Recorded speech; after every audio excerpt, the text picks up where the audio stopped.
August 16 ഹംഗറിയിലെ വിശുദ്ധ Stephen. ഹംഗറിയിലെ 4ാമത്തെ പ്രഭു ഗെയ്സ ചില ക്രിസ്തീയ മിഷണറിമാരുമായുള്ള സമ്പർക്കത്താൽ ക്രിസ്തീയ വിശ്വാസം സ്വീകരിക്കുവാനിടയായി.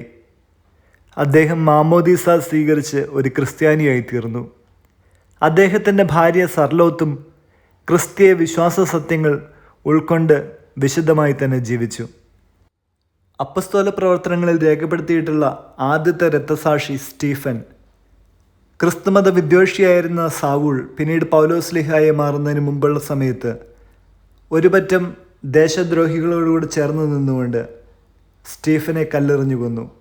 ആ സ്റ്റീഫൻ സർലോത്ത് രാജ്ഞി ഗർഭിണിയായിരുന്നപ്പോൾ സ്വപ്നത്തിൽ ഇങ്ങനെ അറിയിച്ചു: നീ ഒരു ആൺകുട്ടിക്കാണ് ജന്മം നൽകുക, അവൻ്റെ കാലത്ത് വിഗ്രഹാരാധന ഇല്ലാതാകും. 997 രാജ്ഞി ഒരു ആൺകുട്ടിക്ക് ജന്മം കൊടുത്തു. അവനെ സ്റ്റീഫൻ എന്ന് തന്നെ പേര് വിളിച്ചു. പ്രേഗിലെ മെത്രാനായിരുന്ന വിശുദ്ധ അഡൽബർട്ടാണ് സ്റ്റീഫനെ ജ്ഞാനസ്നാനപ്പെടുത്തിയതും പ്രാഥമിക വിദ്യാഭ്യാസം നൽകിയതും.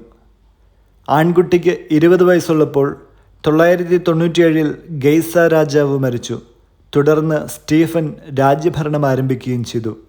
ഭരണമേറ്റയുടനെ ഹംഗറിയിലെ തൻ്റെ രാജ്യാതിർത്തികളിലുടനീളം വിഗ്രഹാരാധന അവസാനിപ്പിക്കണമെന്ന് രാജാവ് ആഗ്രഹിച്ചു.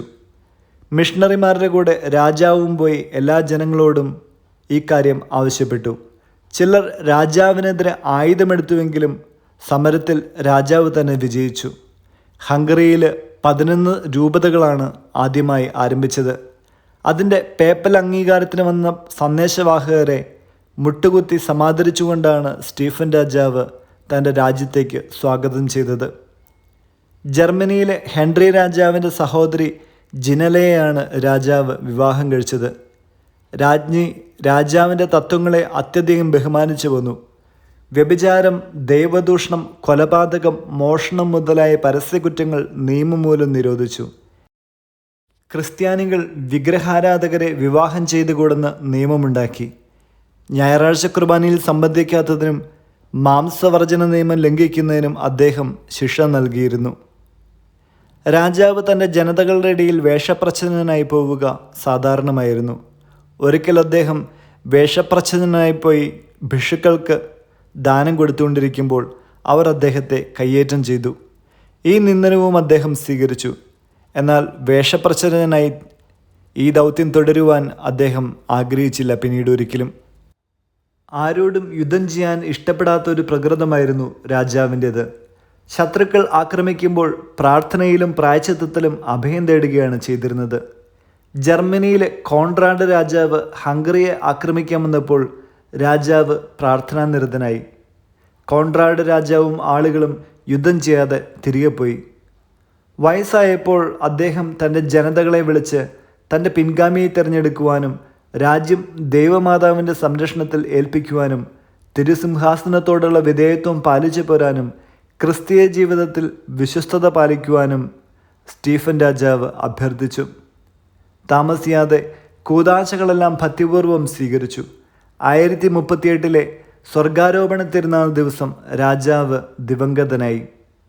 ഹംഗറിയുടെ ഏറ്റവും മഹാനായ ഭരണാധികാരിയായിരുന്ന സ്റ്റീഫൻ രാജാവിനെ 1083 അദ്ദേഹത്തിൻ്റെ പുത്രൻ എമറിക്കിൻ്റെ സാന്നിധ്യത്തിൽ ഗ്രിഗറി 7 മാർപ്പാപ്പ വിശുദ്ധനെന്ന് നാമകരണം ചെയ്തു.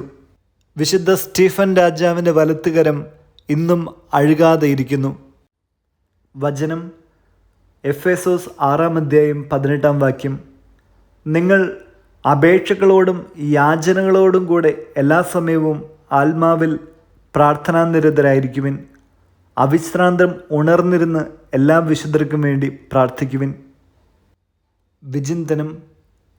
11 പിയൂസ് മാർപ്പാപ്പ പറയാറുള്ളതുപോലെ തിരുസഭയോട് ചേർന്ന് ചിന്തിക്കുക അനിവാര്യമാണ്.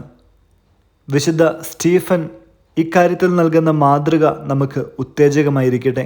നമ്മുടെ കുടുംബങ്ങളിലും അപേക്ഷകളോടും യാചനകളോടും കൂടെ എല്ലാ സമയവും ആത്മാവിൽ പ്രാർത്ഥനാനിരതരായ നല്ല ഒരു മധ്യസ്ഥ പ്രാർത്ഥനാ കൂട്ടായ്മകൾ വളർന്നു വരട്ടെ. അത് നമ്മുടെ രാജ്യത്തിനും സഭയ്ക്കും സഹായകമായി തീരുകയും ചെയ്യും.